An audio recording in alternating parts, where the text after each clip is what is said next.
ચાલો હવે આગળ આ તરફ વાત કરીએ આપણે સુરેન્દ્રનગરની. તો સુરેન્દ્રનગર જિલ્લાના લીંબડીમાં રાજેશ્વર ધામ લાઈફ મિશન ખાતે બ્રહ્મલીન સદગુરુ પૂજ્ય રાજર્ષિ મુનિજીના નવનિર્મિત સ્મૃતિ મંદિરમાં 5 દિવસીય મૂર્તિ પ્રતિષ્ઠાન મહોત્સવ સમાપ્ત થયો છે. લીંબડી નેશનલ હાઈવે પર લાખુ લીસ્ટ પરંપરા અનુસાર નિર્મિત આ સ્મૃતિ મંદિરમાં સદગુરુ પૂજ્ય રાજર્ષિ મુનિજીની વિશાળ કદની પ્રતિમા સ્થાપિત કરવામાં આવી છે.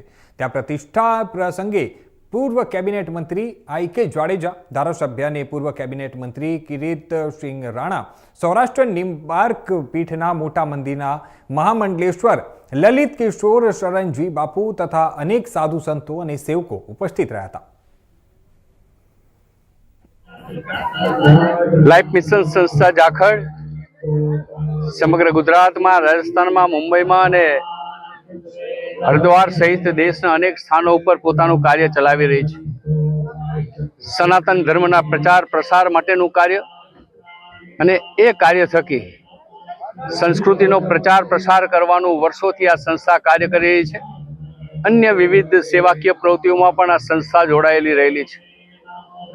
આ સંસ્થાના વડા પરમ શ્રદ્ધેય રાજર્ષિ મુનિજીનું અવસાન થયું ત્યારે બ્રહ્મા વિષ્ણુ મહેશના મંદિરની સામે એમને અગ્નિદાહ આપવામાં આવ્યો હતો અને ત્યારે નિર્ણય કર્યો હતો કે અહીંયા ગુરુજીનું સ્મૃતિ મંદિર બનાવવામાં આવે, એમની મૂર્તિનો પ્રતિષ્ઠા કરવામાં આવે. આજે 1.5-2 વર્ષના પ્રયત્નો પછી આ કાર્ય સંપન્ન થયું છે. ત્યારે વિવિધ સંતોના હસ્તે, બ્રાહ્મણોના હસ્તે 5 દિવસીય કાર્યક્રમ યોજવામાં આવ્યો હતો.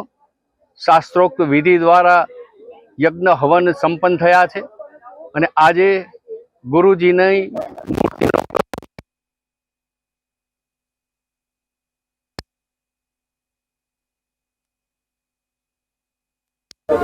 દેશનો પ્રથમ યોગ રત્ન એવોર્ડ એમના હસ્તે આપ્યો છે. ગુજરાતમાં યોગ યુનિવર્સિટીની સ્થાપના કરી છે અને રાજર્ષિ મુનિજીએ સમગ્ર ગુજરાતના ખૂણે ખૂણે ભ્રમણ કરીને સનાતન ધર્મના પ્રચાર પ્રસાર માટે 5000 કરતાં વધારે સંસ્કાર કેન્દ્રો ઊભા કર્યા છે. આ સંસ્થા આજે આ પ્રતિમાના અનાવરણ દ્વારા, પ્રતિમાના પ્રતિષ્ઠા મહોત્સવ દ્વારા જે કાર્ય છે, જે સંદેશ છે, એ જન જન સુધી પહોંચે અને ગુરુજીનો જે વિચાર રહેલો છે એ પ્રત્યેક સમાજ, પ્રત્યેક વ્યક્તિ સુધી પહોંચે, એ પ્રકારનો આજનો આ કાર્યક્રમ યોજાયો છે. કાર્યક્રમના આયોજકોને ખૂબ ખૂબ અભિનંદન અને જે કોઈ લોકો આ કાર્યમાં જોડાયા છે એમને પણ ખૂબ ખૂબ અભિનંદન.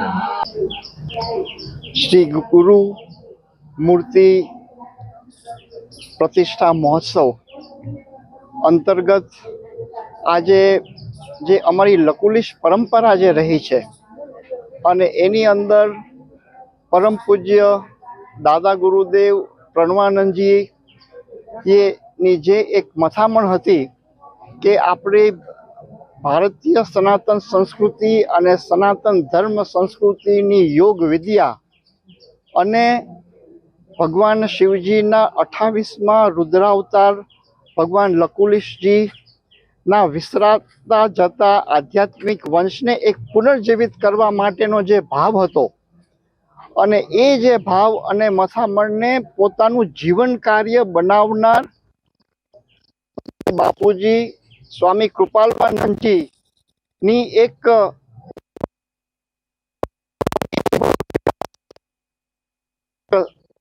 રીતે જાળવવાની એક ક્ષત્રિય કુળના યુવક અને જેમને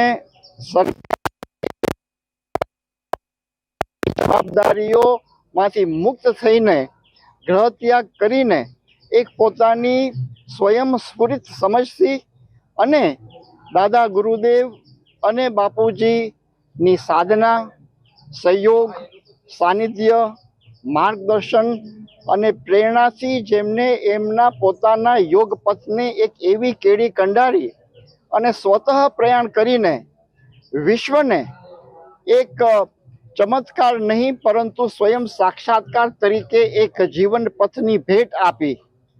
ભારત સરકારશ્રીએ યોગ રત્ન પુરસ્કાર એનાયત કરીને એમને એમના કાર્યો એક જગતને એક સાચી ઓળખ તરીકે એક પ્રાપ્ત થયા અને વિશ્વને જ્યારે આવા એક મહાપુરુષ, આવા એક યોગી, આવા મુનિશ્રી કે જેણે એક લાઈફ મિશન, એક યોગ સાધનાને પ્રસરાવીને એક દરેક કુટુંબ પાસે એક આ સંસ્કારો પહોંચી શકે એવા ગુરુદેવ પરમ પૂજ્ય રાજર્ષિ મુનિજીની આજે મૂર્તિ પ્રતિષ્ઠા મહોત્સવમાં શરીક થતા, અહીંયા સાનિધ્યની અંદર અહીંયા ભાગ લેતા અમારા સદભાગ્ય છે કે અમે આજે બધા જ લકુલિશ સમગ્ર પરિવાર અહીંયા રહી અને અતિ આનંદ અને ધન્યતા અનુભવ